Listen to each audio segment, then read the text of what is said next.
Pemirsa, kasus pembunuhan aktivis tambang Salim Kecil dan pengeroyokan terhadap Tosan terus bergulir. Kali ini polisi kembali menetapkan 3 tersangka baru kasus yang menjadi perhatian publik tersebut. Sementara itu untuk kepala desa, polisi menjerat tersangka dengan pasal tindak pidana pencucian uang.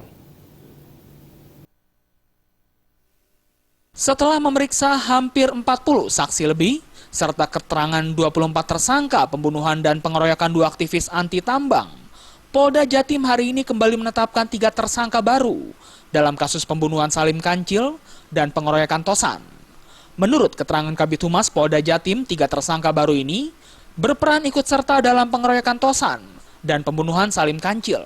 Saat ini ketiga tersangka baru tersebut sudah ditahan di Mapolres Lumajang dan dimintai keterangan.